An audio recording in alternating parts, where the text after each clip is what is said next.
welcome once again to the India Today AI Summit. And we're delighted to be joined by someone who's part of this global shift that's taking place. Puneet Chandok, President of Microsoft India and South Asia. Welcome. Thank you. And we've framed today's debate in a way, or discussion, as life, work, home, creating an Atmanirbhar AI, a self-reliant AI. Is that an oxymoron, given the fact that AI in itself means you're completely dependent on your chat GPT? How do you create an Atmanirbhar world, Puneet, when AI by itself is effectively reducing us almost to slaves of chat GPT or any AI innovation? So I want to start with that. Can you really create a self-reliant AI? First of all, Rajiv, thank you for having me. I don't think it's an oxymoron, and I don't think it's turning us into slaves. I think it's amplifying us, and hopefully it'll get us to do a lot more value-adding, interesting work in life. I think back to Atmanirbhar India, Atmanirbhar AI, I think that does not mean that we should build AI in an independent, siloed way by ignoring the world. I think it means two or three things. One, invest in infrastructure, which India is doing, and as Microsoft, we're pulling in $17.5 billion. Second is making sure we've got sovereign AI solutions for India, be it public cloud, be it private cloud, be it co-pilots, but just making sure that we're meeting the demands of India where India needs us to. And then AI eventually is a 5-layered cake, right? You've got energy at the bottom, you've got tokens, you've got models, you've got applications, you've got chips. I think India should take a very, very thoughtful stance on, out of the 5-layered cake, what are the areas where we should really build ourselves, and what are the areas where we should get the best from the world. This is the time to be truly frontier. Every week something else is dropping, and this is the time to both build and get the best from the world. Okay, so let me take off from what you said. The Prime Minister, ahead of the AI Summit, seemed to suggest that there were 3 pillars to India's AI push: innovation, inclusivity, and sovereignty. Let's break each of those down. Innovation. The truth of the matter is, the United States and China are way ahead of the rest of the world when it's come to innovation. They built the foundation models. Some statistics suggest that 80% of the investment in AI infrastructure comes just from these 2 countries at the moment. Are we therefore playing catch up when it comes to innovation? Or do we, in a way, simply become the back room for what China and the United States are doing and tag along with them? So I think the Prime Minister obviously said this very well: innovation, inclusion, and sovereignty. I would add a couple of things to this. One is diffusion. And Jeffrey Ding had this fascinating book, and he looked at countries that are innovating and countries that are diffusing technology. And he said that countries that are diffusing technology are getting more value out of it. So while the world is innovating, India is starting to innovate. There are a lot of Indic LLMs and a lot of launches happening today and this week. I think India should equally focus on diffusing AI from classrooms to boardrooms, from agriculture to healthcare to enterprises to public sector, and that's happening. So I think that's one thing we should push on. The second is also skilling, and going back to innovation, inclusion, sovereignty. If you want 1 billion Indians to rise with AI, 1 billion Indians need to know how to use AI. And I think that's where we should focus a lot more. So agree with those 3. I would just add diffusion and skilling on top of that. But surely you need to invest far more in innovation than we are doing. Most Indian companies traditionally haven't invested enough in R&D and thereby have perhaps lost out at times in a world that's rapidly changing. Do you believe that needs to change as a first brick, in a way, to build an Atmanirbhar AI? No, you're right. It does need to change. As private sector, as enterprises in India, as multinationals, I think we have to add value in the country, and none of what we have has any franchise value unless we're not adding value to the country, right? So we have to invest in R&D, we have to invest in infrastructure, we have to invest in skilling. That's why we're skilling 20 million people in India by 2030. So you're right, all of that needs to happen. But again, I'll just say, listen, while we innovate and push on innovation, don't forget diffusion. Because the more we can diffuse this technology, get it into the hands of every Indian, every company, every public sector institution, I think there's a lot more value there that we should not miss. Which comes to the second I, which is inclusivity. How do you, in a country that is so deeply divided, with such sharp inequalities, make AI truly inclusive? You said AI for 1 billion Indians. How do you really make it? It sounds great. How do you actually make sure that a little kid in Dhar in Madhya Pradesh is getting the same AI technology benefits that, let's say, a child in South Delhi or South Mumbai is getting. How do you bridge that divide? Or will we have an AI divide like we've had a digital divide for a very long time?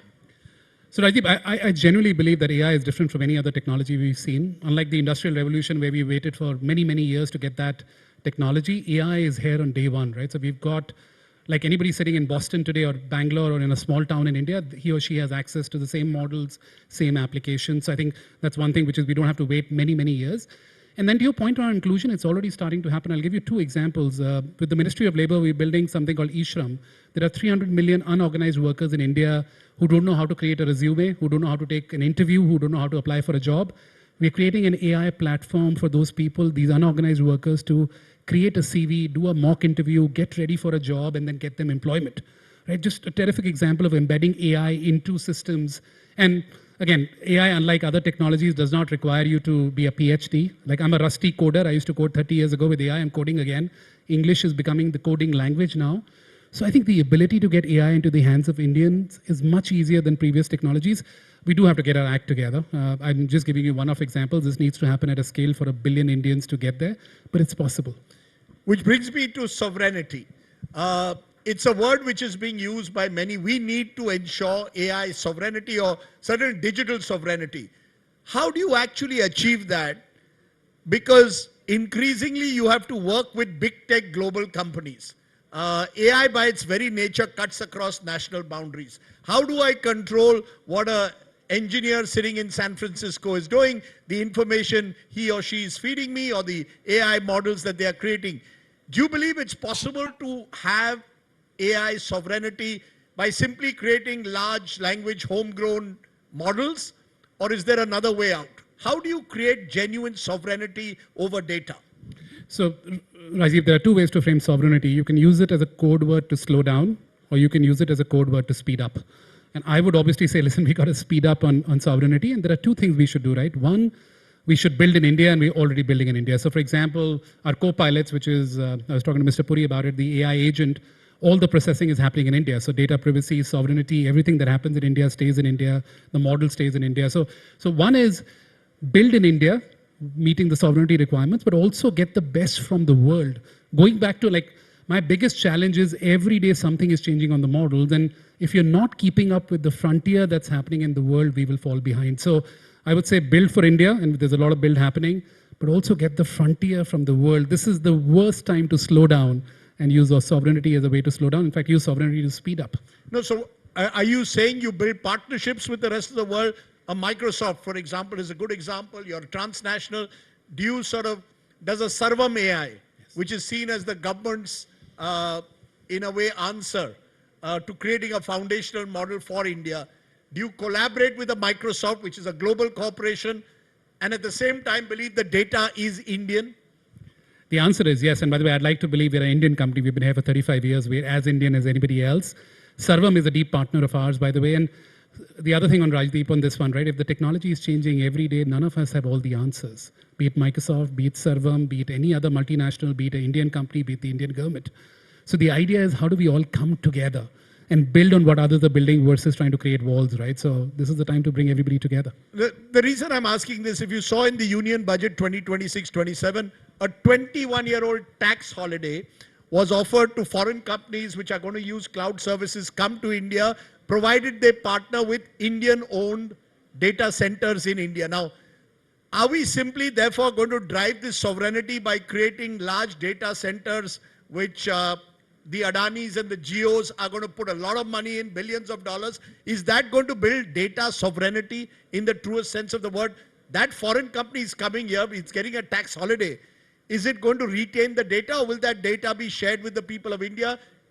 Do you believe that that's the way forward, those kind of partnerships, Indian-owned data centers working with foreign global tech companies? So the budget announcement on data centers is a terrific vote of confidence for building infrastructure in India. And as I said, we're bringing in $17.5 billion over the next 5 years. The question is, can we even do that faster, bring more capital into it, build more infrastructure, partner with Indian companies, to your point? And Rajdeep, the point here is not just saying, listen, there are some companies who will build this with us. The idea is to build AI infrastructure for every Indian, right? Going back to saying, listen, can we get every Indian access to AI on their mobile phones? That requires infrastructure and capacity, which is what we're building. And then can we serve the world out of India? Right? So obviously Indian data will stay in India, but can we serve Middle East countries? Can we serve Africa? Can we serve some of the South Asian countries out of India, given the infrastructure that we're building? And that's a massive opportunity. But to build an Atmanirbhar Bharat as it is, the key lies with small businesses, MSMEs, micro industries. The question is, how do they benefit? How does a small business benefit from AI without the high costs involved?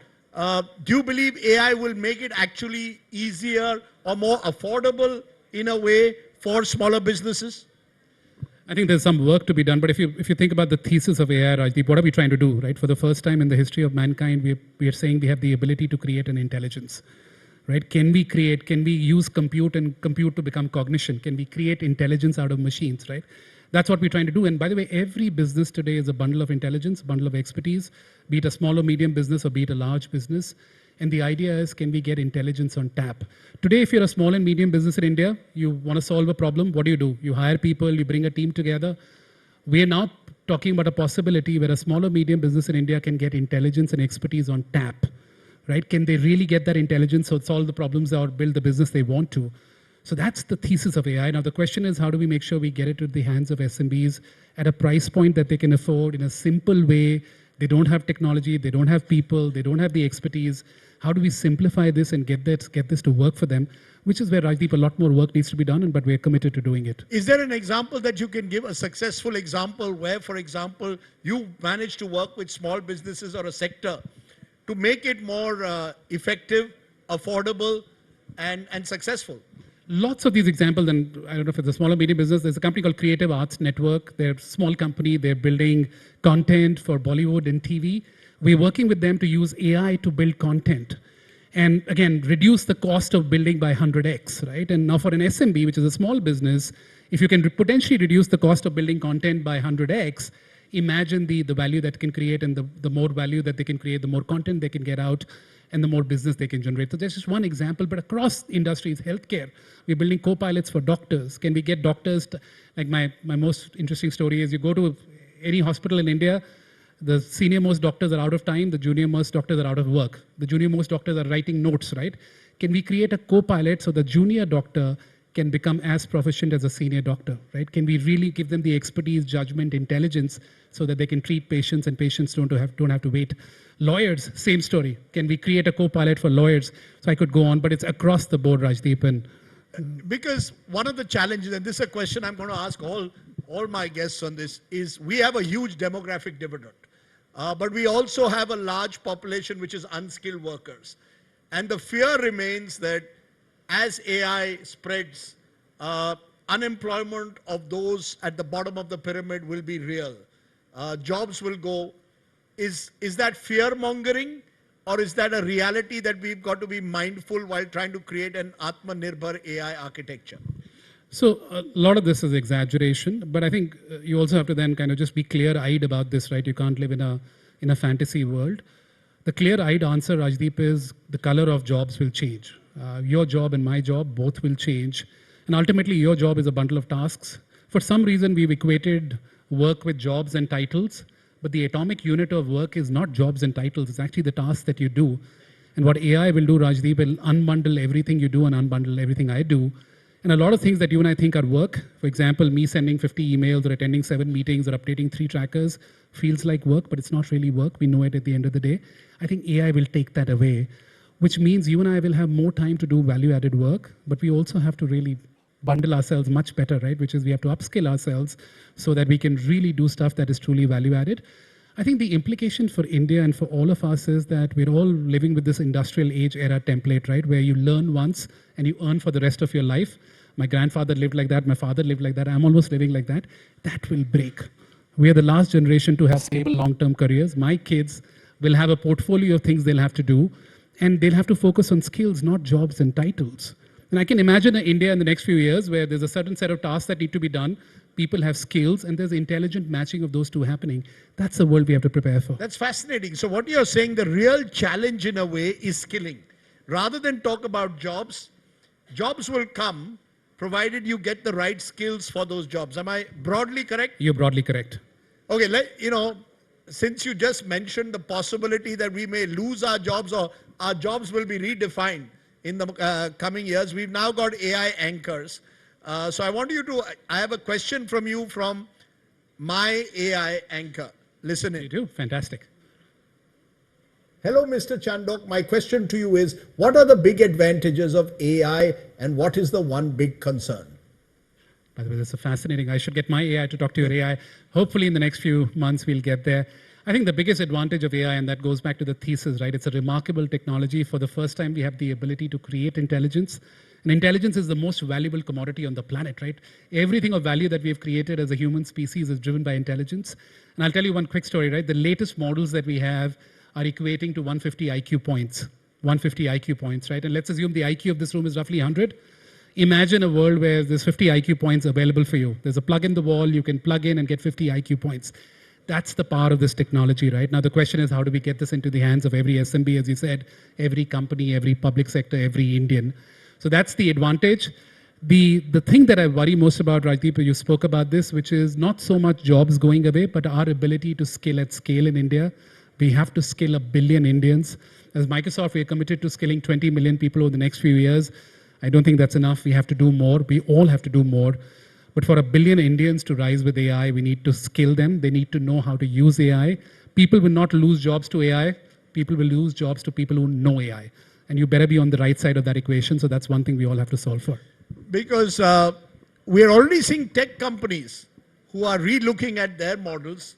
There have been layoffs in some of India's major tech companies as well. Is that again something we're going to have to learn to live with for a while, that there will be disruption? AI is the big disruptor in our lives. Going ahead, do you think eventually companies will recognize that you can take full advantage of AI without necessarily shedding a workforce? The answer is yes, if you can skill your workforce. Right? And the if one you thing, can skill and scale. Skill and scale, right? I mean, the one thing I tell people around me is saying, if you stop clinging onto your job description, doing what you were hired to do is no longer enough. If your only value add is I can do my work faster, I can do more volume, I can do more efficiency, AI can compete with it. So stop clinging onto the job description. You really have to, and again, when you think about AI, skilling is misunderstood. I would say 3 things. One, you have to learn to think with AI. Every time you're doing something, you have to get AI to work with you as a thought partner. Second, you have to build with AI. And I said, I'm a rusty coder, but I'm coding every day again because English is a new coding language. Like I say, right, you can never get fit by watching others go to the gym. You have to go to the gym yourself. With AI, you have to go to the gym yourself every day. And then finally get AI to work with you like a teammate. The real unlock for us is when AI moves from a tool on your phone to a true teammate, Rajdeep, somebody who's sitting with you and helping you do your work better versus just a thing on your device. So if you do those 3 things, think with AI, build with AI every day, and then get AI to work with you as a digital colleague, I think we will solve this. Because, I asked you at the outset, the fear that you will eventually become a slave to AI. You're saying you don't have to become a slave to AI, you've got to harness the power of AI to simply become better at your job. Like AI is a cognitive amplifier, right? Which is, imagine the power of this, right? All of you sitting in the room, on your phone today, have a PhD level researcher, a PhD level, like somebody who's got medical knowledge and legal knowledge and science and everything, right? That's sitting in your pocket today. The question is, how are you using it, right? Some of us are using this flying car to buy groceries. Literally, you have a flying car in your phone, the way these models are developing, right? So I think if you choose, and it's a big mindset shift for all of us, right? If you choose today, you can be more intelligent, you can be more efficient, more productive than anybody else on earth if you really use this technology to your benefit, right? So get it to you. Again, if you're still doing what you were hired to do in whatever role you're in, you're missing the bus. This is guerrilla warfare against irrelevance every day. If you're not learning and building with AI every day, you will be irrelevant, right? So that's my one ask of all of you. One final question. In a country as vast as ours, with so many different languages, more and more AI models are trying to adapt to this diversity, build language models. Do you believe that's the way forward, given that AI is the ultimate globalization weapon?